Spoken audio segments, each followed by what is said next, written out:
मिथिला मंच न्यूज के इस कार्यक्रम के प्रायोजक हैं Saint Teresa memorial convent, Lakshmipur, Laheriasarai, Darbhanga. Play group to class 10 with hostel facility. All facilities are available in minimum fee. Contact Saint Teresa Memorial Convent, Apex Institute, Khan Chowk, Darbhanga, by Dr. D. Kumar. हमारे यहाँ 11वीं 12वीं के साथ साथ सभी प्रतियोगी परीक्षा की भी तैयारी करवाई जाती है। Prabhat Tara public school, Khajasarai, Laheriasarai, Darbhanga. Class nursery से 10 तक। छात्रावास की उत्तम व्यवस्था। नामांकन के लिए संपर्क करें Prabhat Tara public school. Inspire education care, opposite Kali Mandir, Digghi west, Darbhanga. For main, JEE advance, NEET, olympiad, 8 to 10 foundation, fully AC and digital classroom, biometric attendance system, small batch group.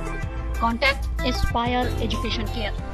Bio Vatika, Digghi west, near Kidzee school, Darbhanga. हमारी संस्था आपके बच्चों के लिए CBSE एवं Bihar board की अलग अलग वर्ग संचालन कराती है। कम से कम फी में बेहतर रिजल्ट की समुचित व्यवस्था। जल्द संपर्क करें। Bio Vatika, chemistry classes, Marwari college के निकट, Darbhanga. Numerical specialist by AK Chaudhary. हमारे यहाँ 11-12 के साथ साथ मेडिकल इंजीनियरिंग टेस्ट परीक्षा की भी तैयारी करवाई जाती है। ललित नारायण मिथिला विश्वविद्यालय के द्वारा संचालित IGG विभाग के द्वारा प्रबंधन विभाग में शुक्रवार को एक सेमिनार का आयोजन किया गया, जिसके मुख्य अतिथि प्रतिकुलपति जय गोपाल और विशिष्ट अतिथि कर्ण शिथिल कुमार राय थे। इस सेमिनार का विषय था बुजुर्गों पर युवाओं का ध्यान केंद्रित करना।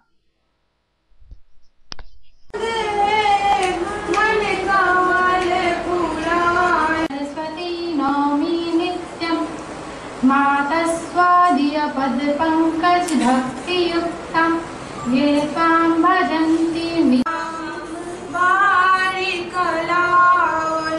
मंगल घट कंचन दिया हमारी कला।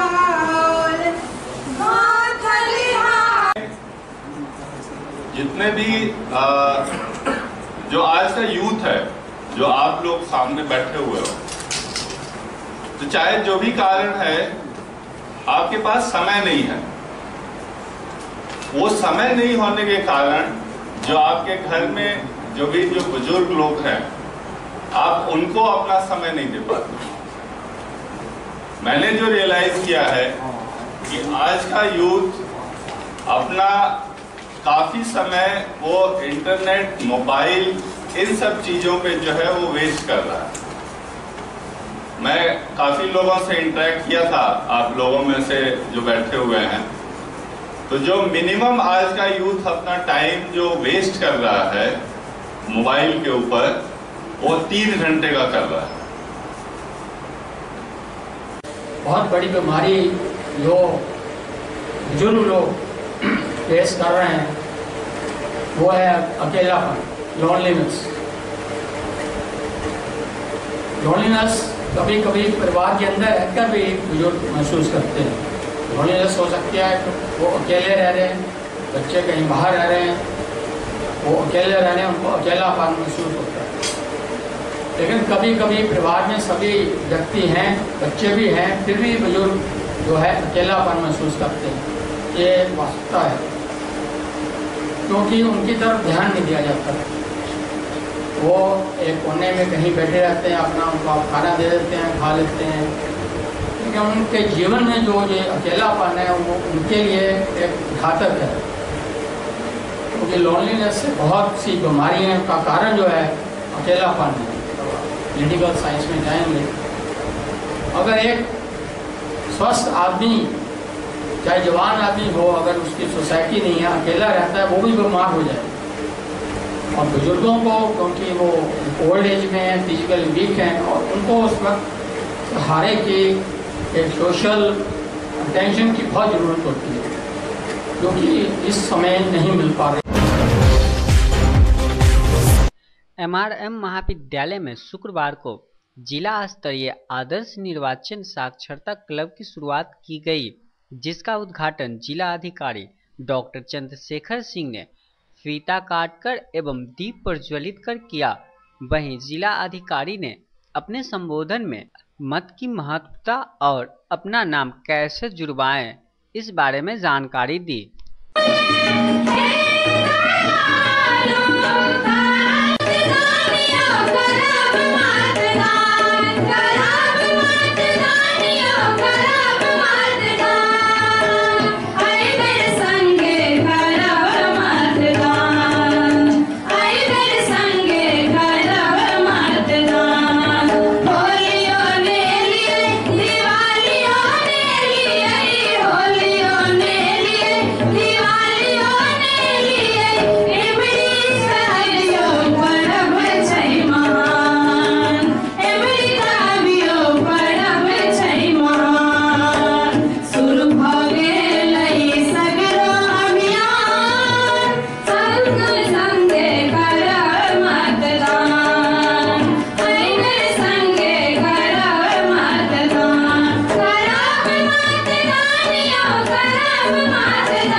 जनवरी 1950 को भारत निर्वाचन आयोग का गठन हुआ था, स्थापना हुई थी और यही एक संस्था है जो हमारे सभी निर्वाचन को, लोकसभा, विधानसभा, विधान परिषद के इलेक्शन को गवर्न करती है, उनको मॉनिटरी ऑब्जर्व करती है, उनको फेयरनेस को गारंटेड देती है कि इलेक्शन जो भी होंगे फ्री एंड फेयर होंगे। ये हमारे निर्वाचन आयोग का मूल वाक्य है कि जो भी इलेक्शन कराए जाएंगे फ्री एंड फेयर होंगे और सभी भारतीय नागरिक। जिला प्रशासन ने जो कार्य अपने हाथ में लिया है और जिस महाविद्यालय का चुनाव किया है, दोनों महत्वपूर्ण है और मैं जिलाधिकारी के प्रति आभार व्यक्त करता हूं, उनका धन्यवाद ज्ञापन करता हूं जो उन्होंने सही चुनाव किया और मैं उनको भरोसा।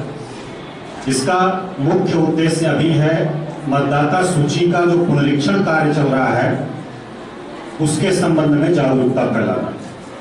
बाकी जब मतदान या चुनाव का समय आएगा तो उस समय हम लोग फिर से इस तरह का कार्यक्रम आयोजित करेंगे और अलग से स्वीप एक्टिविटी चलाएंगे।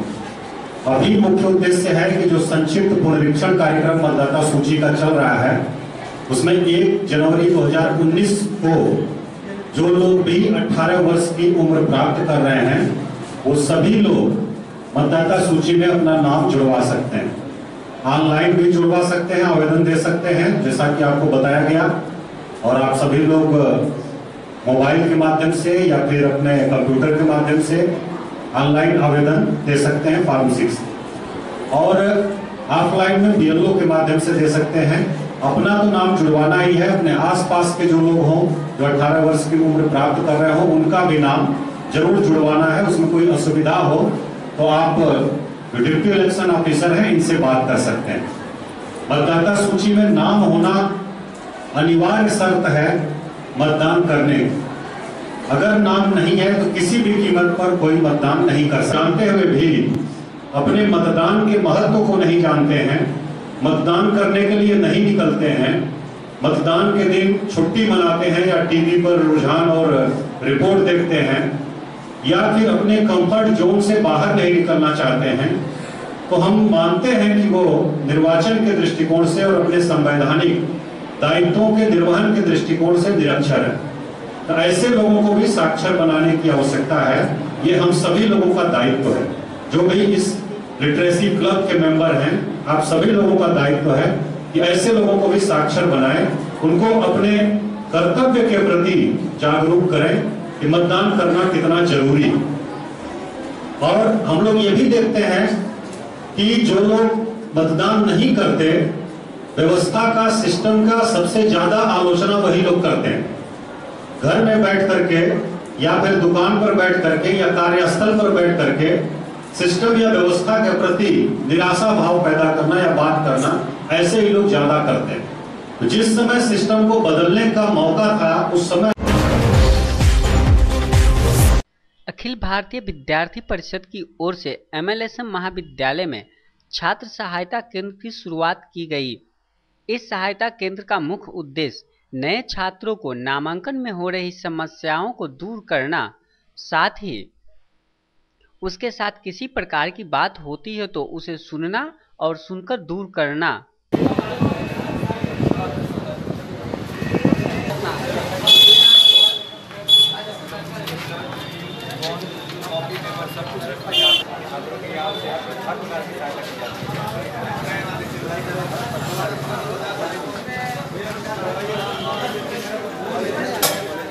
आज एडीपी की तरफ जो लगाया गया है वो विद्यार्थियों के जो एडमिशन हो रहा है, किसी भी तरह की समस्या होता है तो यहाँ पर आकर विद्यार्थी समस्या बताता है और समस्या का समाधान किया जाता है। क्या कुछ इसमें समस्या को देखा जा रहा है? बहुत सारी समस्या है। एडमिशन हो गया तो रुपया का चलान करने में समस्या होता है और के पास स्टूडेंट के लिए पढ़ाया रहा है। ये अभियान कब तक चलेगा? अभियान जब तक एडमिशन चालू रहेगा तब तक अभियान चालू रहेगा, कोई समस्या ना हो। और पता है कि हमेशा छात्र हित में आगे रहना और छात्रों के साथ हो रहे अन्याय को दूर करना। छात्रों के साथ अन्याय नहीं होना जब तक काउंटर।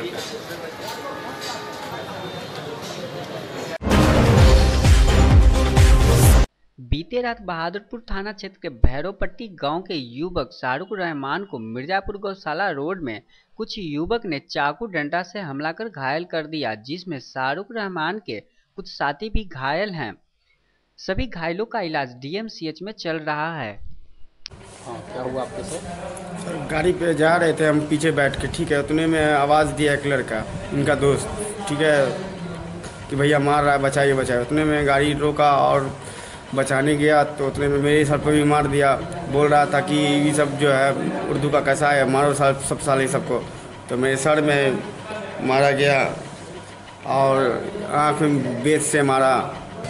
आज से 2 दिन पहले जो है, परसों शायद, मिर्जापुर चौक के निकट कुछ RSS के लड़कों के द्वारा दलित लड़का है राहुल पासवान, जो कि भैरवपट्टी का निवासी है, उसके साथ मारपीट छीन झपट किया गया था और प्रशासन के लापरवाही के कारण उसका FIR नहीं हो रहा था।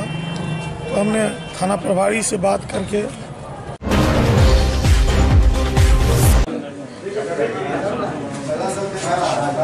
थाना अंतर्गत 24/10/2018 को लाल बिहारी यादव और अरुण यादव जो है, इनके द्वारा इन पर अपराधकर्मी द्वारा हमला किया गया, जिसमें फायरिंग की गई।